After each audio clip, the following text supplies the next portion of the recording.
우크라이나에 러시아 군인이 불법으로 쳐들어갔습니다. 평화를 위해 저희들은 기도했지만 여전히 악한 세력들은 전쟁과 분쟁을 일으키고 말았습니다. 더욱 저희들이 기도해야 할 것 같습니다.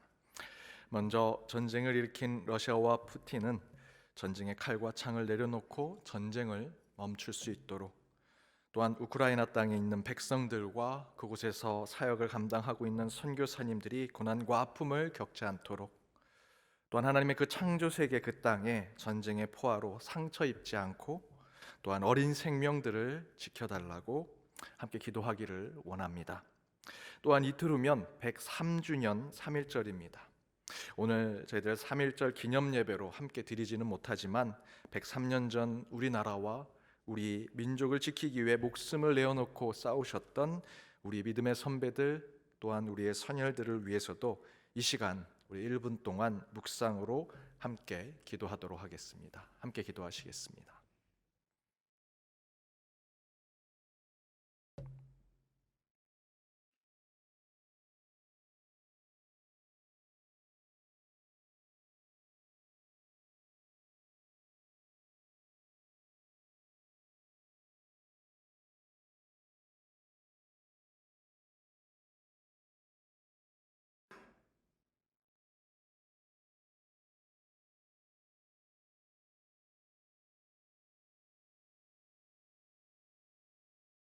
하늘엔 영광, 땅에는 평화로 이 땅에 오신 주님, 그러나 이 땅에 아직도 전쟁과 분쟁과 다툼과 싸움이 있습니다.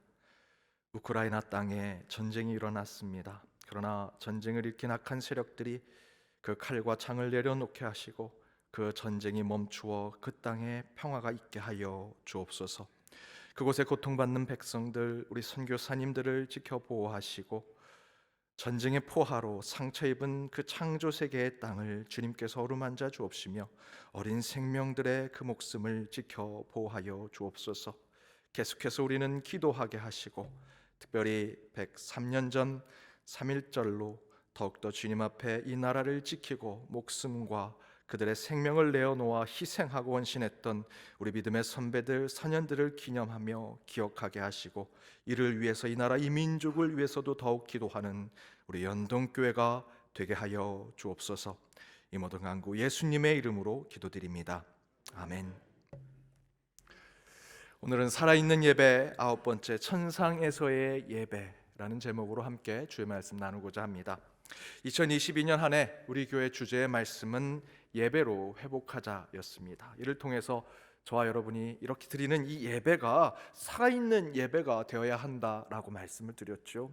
그러면서 먼저 성경의 인물을 통해, 특별히 욥을 통해서 살아있는 예배에 대해서 말씀드렸습니다. 욥은 우리가 처한 상황, 우리가 처한 조건에 상관없이 예배를 드릴 때 그것이 살아있는 예배가 될 것이다. 또한 예배는 우리에 관한 것, 우리를 위한 것이 아니라 하나님에 관한 것, 하나님을 위한 예배가 될 때 살아있는 예배가 된다 이야기했지요. 이사야가 드리는 살아있는 예배는 무엇이었는가? 자신의 죄를 인정하고 고백하는 예배를 드릴 때 그 가운데 그 예배가 살아있는 예배가 될 것이다.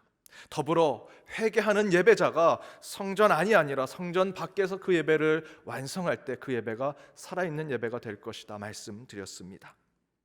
또한 다윗이 드리는 살아있는 예배는 A급 예배, 최상의 예배를 위해서 예배자들은 B급 예배자, 가장 낮은 자리에서 예배를 준비하는 예배를 드릴 때 그것이 살아있는 예배가 될 것이다.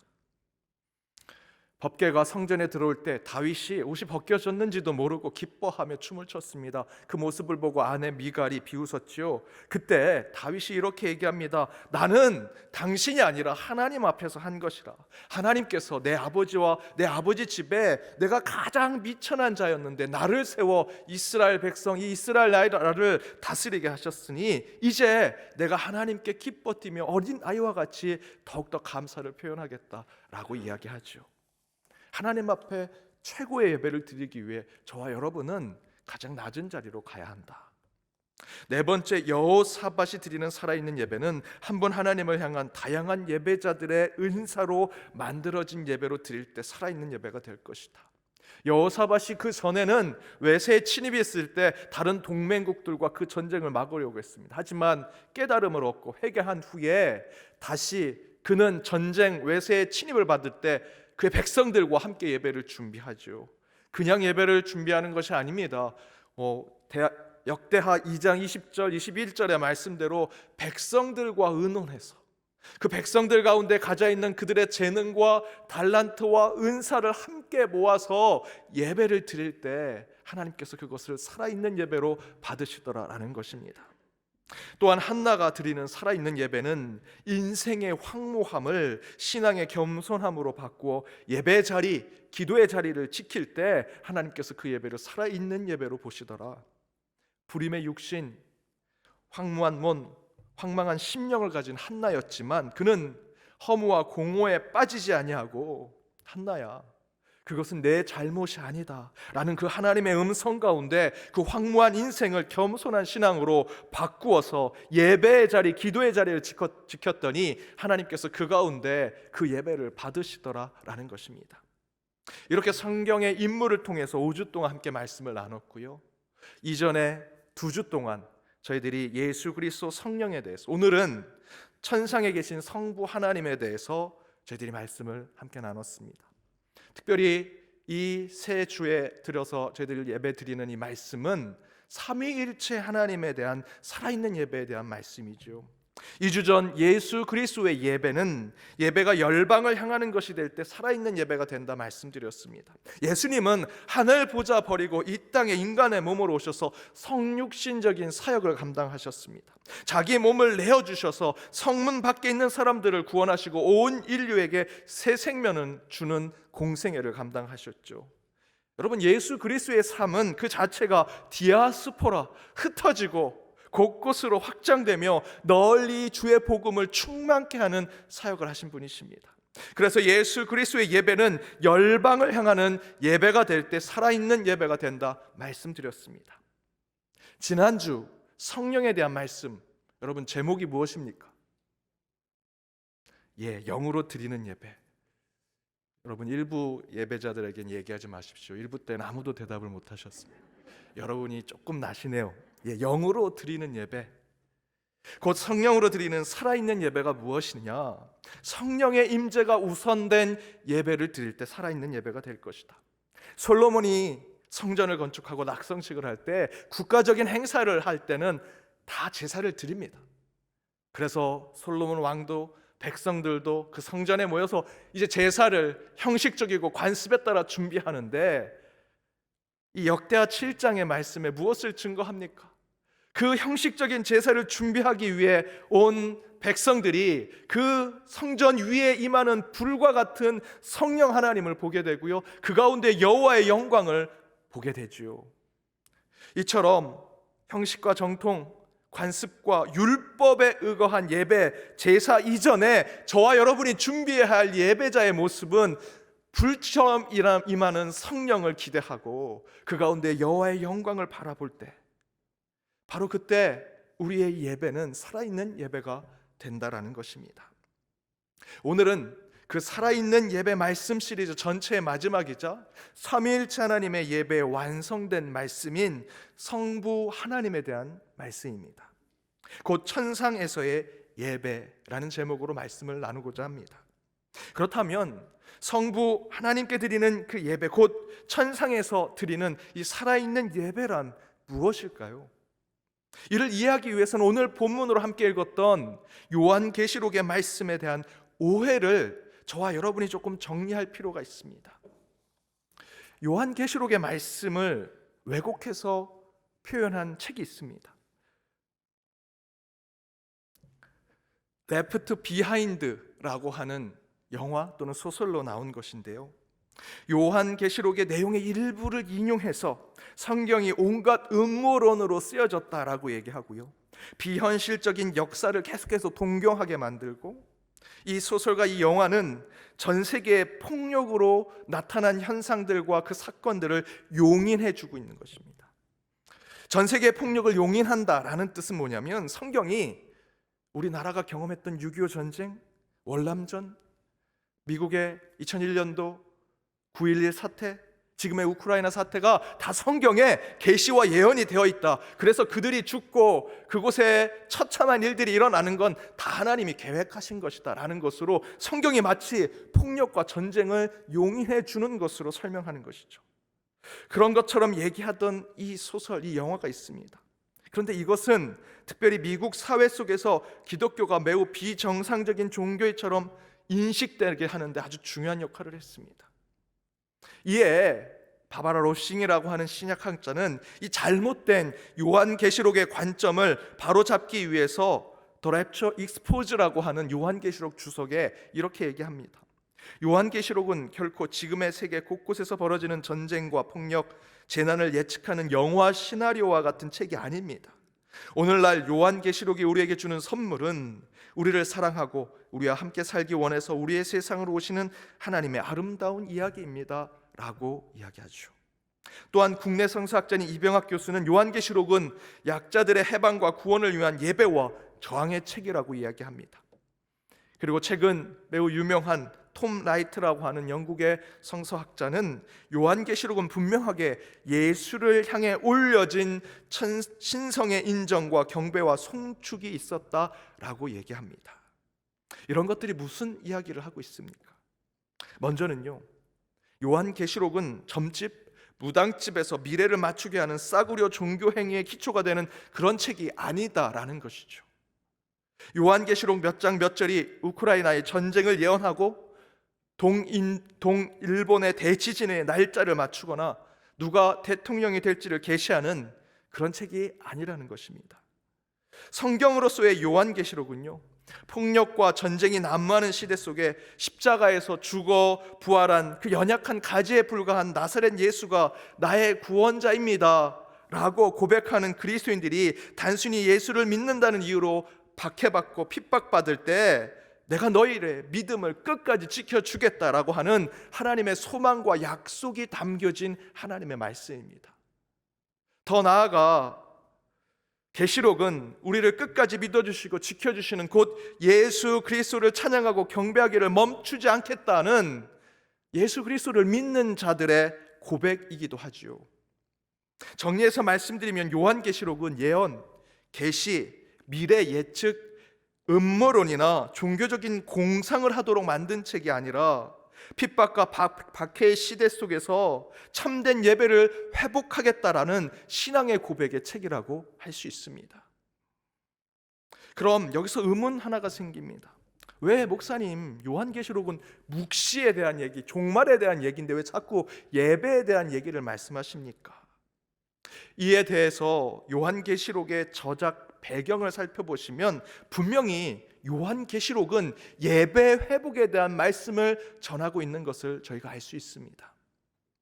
요한계시록의 배경을 보면요, 여러분, 요한계시록의 저자는 이 사도 요한이 이 요한계시록을 누구에게 보냈느냐? 7 교회에게 보냈지요. 에베소, 서머나, 버가모, 두아디라, 사대, 빌라델피아, 라오디게아. 그런데 이 교회들이 서 있는 도시가 어떤 곳인지 아십니까? 실제로 이 교회에 세워진 이 교회는 이 교회가 세워져 있던 그 도시에는 황제 숭배가 아주 만연했던 곳이었습니다. 에베소는 1세기 로마 제국 도시의 3번째로 큰 도시였고요. 버가모도 6번째, 사대도 7번째로 큰 도시였습니다. 그런데 이 도시들은 그 이야기는 곧 상업적으로 매우 발달하고 혼합 종교, 곳곳에 사람들이 모이는 도시이기 때문에 혼합 종교가 발달했고요. 물질 만능, 돈이면 물질이면 다 되는 그런 도시의 문화를 가지고 있었습니다. 그런 세속과 문명이 발달될 도시라고 하는 의미는 이 도시 안에는 곧 이 살아있는 인간이었던 로마 황제를 숭배하는 황제 숭배 의식이 가득했던 도시라는 뜻을 가지고 있는 것입니다. 그런데 여기서 바로 요한계시록이 로마 황제 숭배가 가득한 도시 안에 있는 이 교회들에게 그러한 우상 숭배에 대해 저항하라는 하나님의 편지였다라는 것이죠. 그러면 로마 황제를 숭배하는 우상 숭배를 저항하라는 이 요한계시록의 말씀의 뜻은 무엇이겠습니까? 이 7개 교회가 서 있는 도시에는 매 절기 중앙 정부의 황제 명령이 있을 때마다 황제 숭배를 위한 대대적인 예배와 제사를 드렸던 곳입니다. 이 제사는 다른 어떤 행사보다 중요했지요. 로마 제국이 다른 종교에 관대했을지라도 황제를 위해 숭배하고 그 숭배하기 위한 제사를 드릴 땐 어떤 종교도 빠짐없이 그곳에 고개를 숙이고 황제의 제사에 참여해야 했습니다. 우리 일제시대의 신사참배처럼. 참으로 마음이 아프지만 저희들이 끝까지 회개해야 될 문제지만 일제시대에 우리 교단도 신사참배를 했습니다. 그렇게 어쩔 수 없이 모든 종교들이 다 신사에 참배했던 것처럼 이 로마 제국 시대에도 황제 숭배가 있는 제삿날에는 다른 종교들, 다른 제사장들도 다 그곳에 고개를 숙였습니다.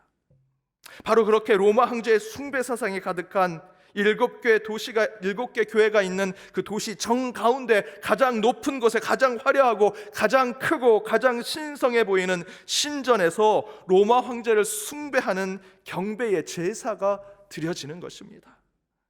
그 제사는 그 어떤 제사보다도 화려하고요, 거룩해 보이고 신성해 보입니다. 그러나 그 가운데 이 요한계시록은 어린 양으로 이 땅에 오셔서 가장 나약하나 가장 위대하신 일을 하신 예수 그리스도를 찬양하고 경배하는 것이 진정한 참된 예배라고 가르쳐주고 있습니다. 다시 말씀드리지만 요한계시록은 황제와 가짜 우상을 숭배하고 예배하는 세상 속에서 진정으로 하나님 앞에 예배할 수 있도록 만들어주는 하나님의 말씀이라는 것이죠. 그래서 요한계시록 거의 모든 말씀에 암호화, 상징, 비밀스러운 표현과 문학적인 수사로 가득 쓰여져 있는 것입니다. 왜냐하면 로마 황제 대신에 예수 그리스도를 경배하고 예배하는 모습을 이 로마 제국이 강력하게 핍박하고 박해했기 때문에 그 안에서 초대교회 교인들은 그 예배를 지키기 위해서 요한계시록의 암호처럼 문학적 수사법이 상징 같은 것들로 적어 놓은 것입니다. 그런데 여기에 저희는 두 가지 깊은 교회 배경에 대한 질문을 던질 필요가 있습니다. 먼저는 로마 제국은 종교 포용주의를 가진 나라였지만 그럼에도 불구하고 기독교에 대해서는 박해하고 핍박했습니다. 로마 황제가 마음이 넓어 모든 종교를 수용했습니다. 여러분 아시는 대로 이 로마는 곳곳을 지배했죠. 그 지배한 나라, 그 지배한 국가에 그 종교도 다 수용했습니다. 그 신들도 다 받아들였습니다. 그래서 로마 제국은 다신교의 국가였습니다. 그런데 그럼에도 불구하고 유대교에서 파생되어 나온 비주류였던 이 기독교 초대교회에 대해서는 매우 부정적이었습니다. 배타적이었고 오히려 핍박하고 그들을 박해했습니다. 왜 그랬을까?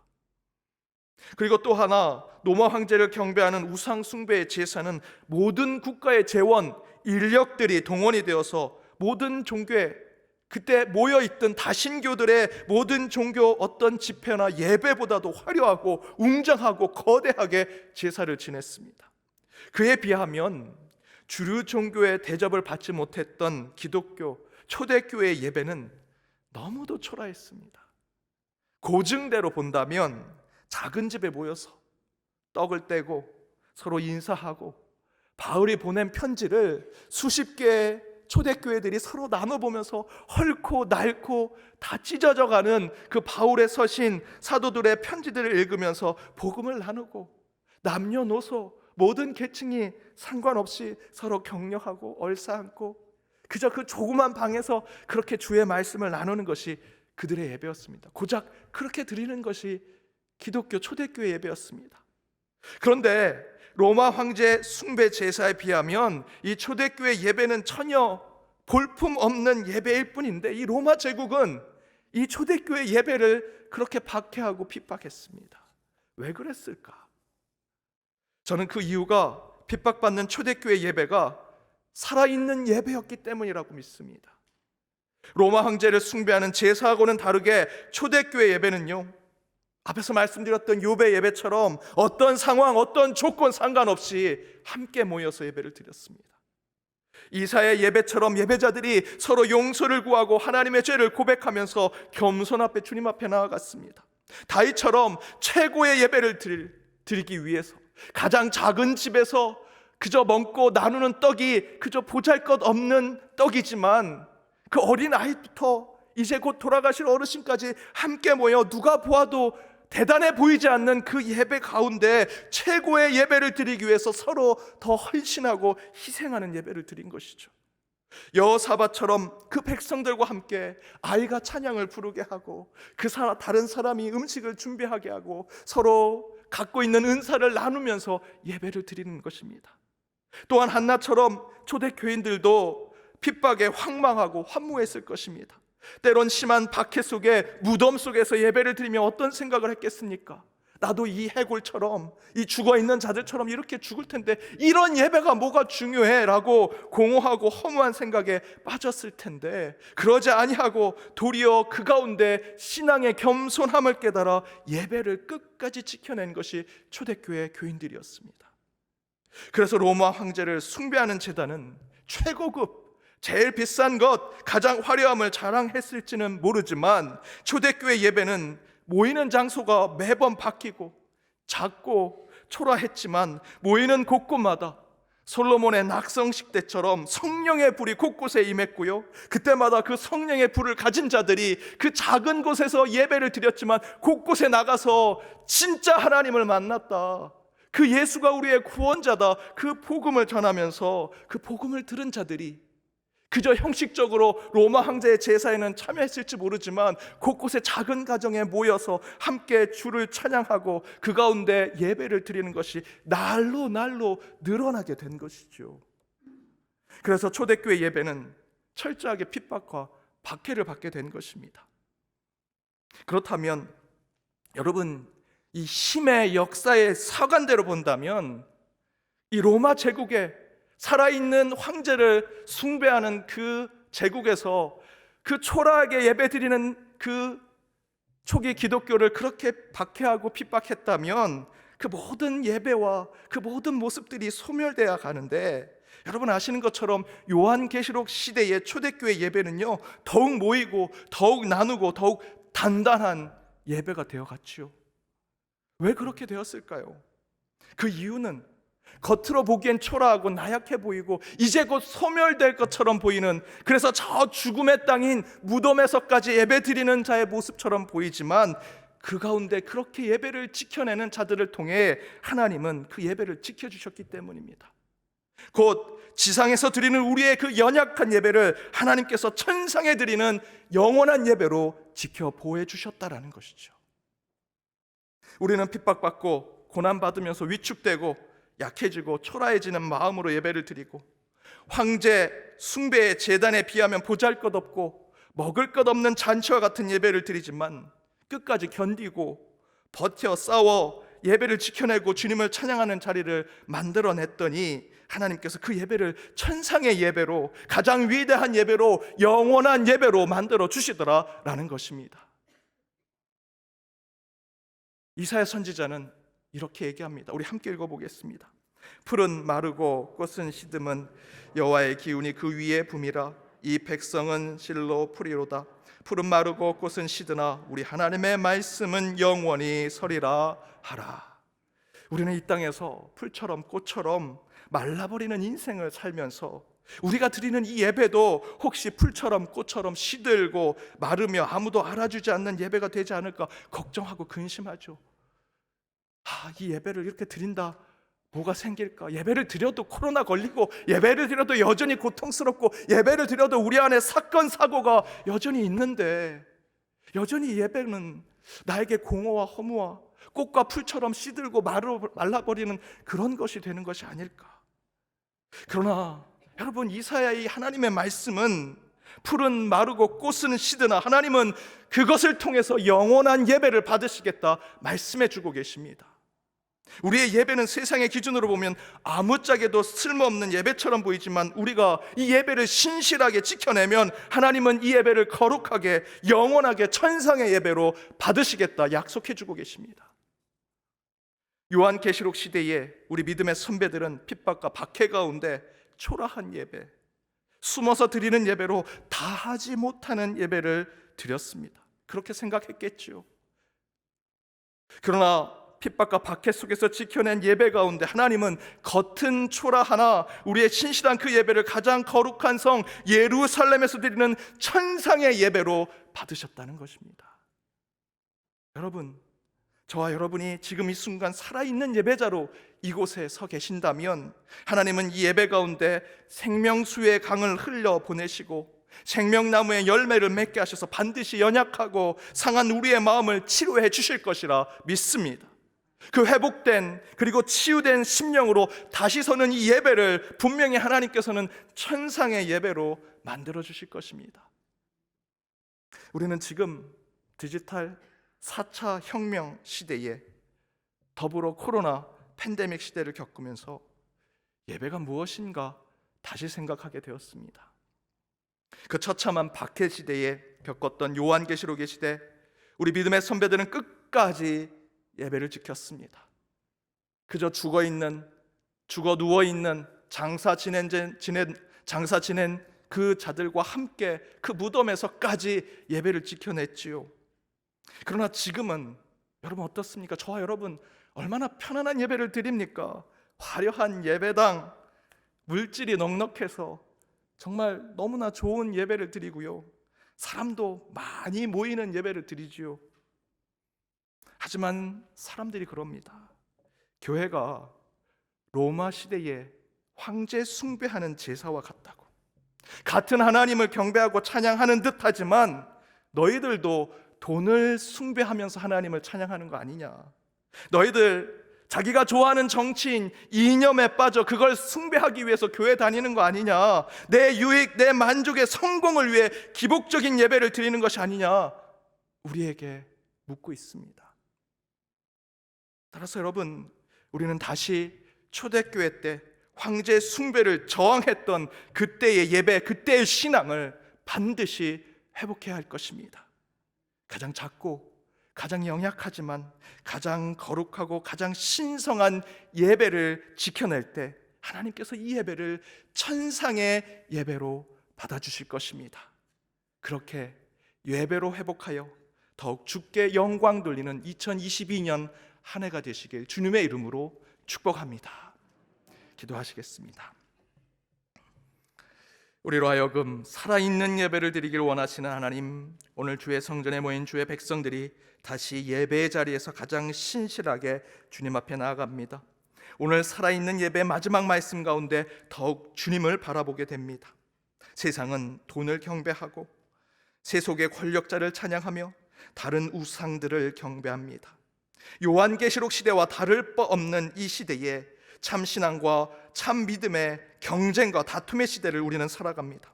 더 화려하고 더 웅장하며 더 값비싼 거치장으로 참 예배의 가치를 잃어버리게 하는 이 시대 속에서 살아있는 참된 예배자가 되어 신실한 예배의 자리를 지키게 하시고, 나약하고 부족하나 믿음의 선배들이 지켜낸 그 예배를 통해 하늘의 구원, 하늘의 소망을 바라보는 저희들이 되게 하여 주옵소서. 그때 이 예배를 천상의 예배로, 시들지 않은 영원한 예배로, 가장 거룩한 예배로 만들어주시는 하나님만을 만나게 하시고, 이를 통해 연동의 모든 예배자들이 살아있는 예배자로 주님 앞에 서게 하여 주옵소서. 한 해 예배로 회복하여 승리하는 삶을 살아가기로 다짐하며 이 모든 간구 예수님의 이름으로 기도드립니다. 아멘.